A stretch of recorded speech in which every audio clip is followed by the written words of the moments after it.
انسان ہمیشہ کہتا ہے کہ وہ ترقی کر رہا ہے، لیکن جب ہم تاریخ پڑھتے ہیں تو ایک سوال خود بخود جنم لیتا ہے: کیا انسان واقعی ترقی کر رہا ہے یا صرف ہتھیار؟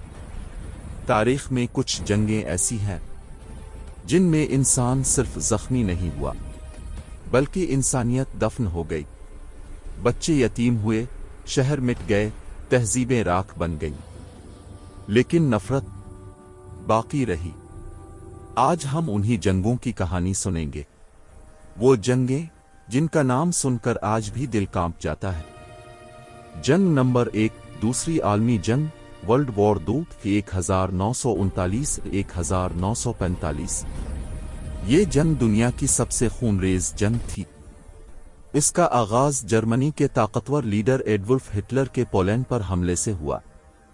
اگلے چند سالوں میں یہ جنگ یورپ سے بڑھتے ہوئے ایشیا، افریقہ، بحر الکاہل اور پوری دنیا تک پھیل گئی۔ ہولوکاسٹ انسانیت کا سب سے سیاہ باب۔ نازی فوج نے لاکھوں یہودیوں کو کیمپوں میں قید کیا، گیس چیمبرز میں مارا اور دنیا کو دکھایا کہ جب طاقت انسانیت سے بڑی ہو جائے تو ظلم کیا ہوتا ہے۔ جنگ کا رخ کب بدلا؟ 1941 میں جاپان نے امریکہ پر حملہ کیا، پرل ہاربر پر حملہ۔ یہ وہ لمحہ تھا جب امریکہ نے پوری طاقت کے ساتھ جنگ میں شمولیت اختیار کی۔ ایٹمی دھماکے، انسانیت کی آخری چیخ۔ 1945 امریکہ نے جاپان کے 2 شہروں پر ایٹم بم گرایا، ہیروشیما، ناگاساکی۔ صرف چند سیکنڈز میں شہر مٹ گئے۔ انجام؟ تقریباً 7 کروڑ افراد مارے گئے۔ اقوام متحدہ کا قیام ہوا۔ دنیا 2 بلاکس میں تقسیم ہوئی، سرد جنگ شروع ہوئی۔ جنگ نمبر 2، جنگ ویتنام، 1955 1975۔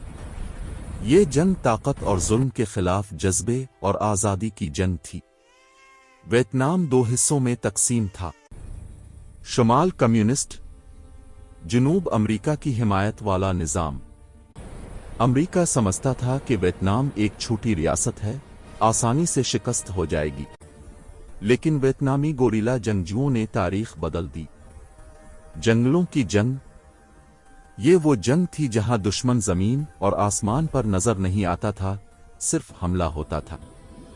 کیوں یہ جنگ خوفناک تھی؟ نیپام بم، ایسا بم جو جسم سے جل کر چمٹ جاتا تھا۔ ایجنٹ اورنج، کیمیکل جو زمین، پودوں اور انسانوں کو تباہ کر دیتا تھا۔ گاؤں، اسکول، بچوں تک کو نہیں چھوڑا گیا۔ انجام؟ امریکہ نے آخرکار جنگ ہار دی۔ بھاری نقصان، کمائی کچھ نہیں۔ جنگ نمبر 3، پاک و بھارت جنگ 1971۔ یہ جنگ صرف 2 ملکوں کی لڑائی نہیں تھی بلکہ ایک قوم کے بٹنے، لاکھوں خاندانوں کے بکھرنے اور سیاست کی غلطیوں کا نتیجہ تھی۔ مشرقی پاکستان میں سیاسی اور لسانی اختلافات بڑھتے گئے۔ صورتحال اس حد تک خراب ہوئی کہ جنگ چھڑ گئی۔ بھارت کی مداخلت۔ بھارت نے اس جنگ میں براہ راست حصہ لیا اور نتیجے کے طور پر بنگلہ دیش وجود میں آیا۔ پاکستان اپنا مشرقی حصہ کھو بیٹھا، لاکھوں لوگ مہاجر بنے، ہزاروں خاندان بکھر گئے۔ یہ جنگ کیا ثابت کرتی ہے؟ کہ قومیں بندوق سے نہیں، انصاف اور اتحاد سے بنتی ہیں۔ جنگ نمبر 4، خلیج کی جنگ، 1990 1991۔ یہ جنگ اس وقت شروع ہوئی جب عراق کے صدر صدام حسین نے کویت پر قبضہ کیا۔ دنیا نے اس حملے کو برداشت نہیں کیا اور امریکہ سمیت 35 ممالک کا اتحاد عراق کے خلاف میدان میں آ گیا۔ پہلی ٹی وی جنگ۔ یہ تاریخ کی پہلی جنگ تھی جو لائیو دکھائی گئی۔ دنیا نے پہلی بار جنگ نہیں، ٹیکنالوجی کو لڑتے دیکھا۔ سمارٹ میزائل، نائٹ ویژن کیمرے، جیٹ فائٹرز، جدید ٹینک۔ انجام؟ عراق پسپا ہوا، لیکن مشرق وسطی ہمیشہ کے لیے سیاسی میدان بن گیا۔ جنگ نمبر 5، سری لنکا خانہ جنگی، 1983 2009۔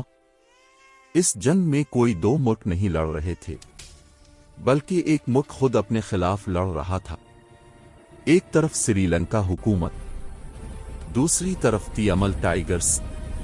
ان جنگجوؤں کی خصوصیت، وہ دنیا کے پہلے خودکش بمبار تھے۔ بسوں پر حملے، اسکولوں پر حملے، اہم شخصیات کا قتل۔ انجام 2009 میں جنگ ختم ہوئی، لیکن ہزاروں خاندان آج بھی اس درد سے گزر رہے ہیں۔ آخر میں پیغام، یہ جنگیں ہمیں ایک سبق دیتی ہیں کہ دنیا میں اصل طاقت ہتھیار نہیں، انسانیت ہے۔ اگر ہم نے تاریخ کو نہ سمجھا تو تاریخ ہمیں دوبارہ وہی سبق خون اور آنسو میں لکھ کر دے گی۔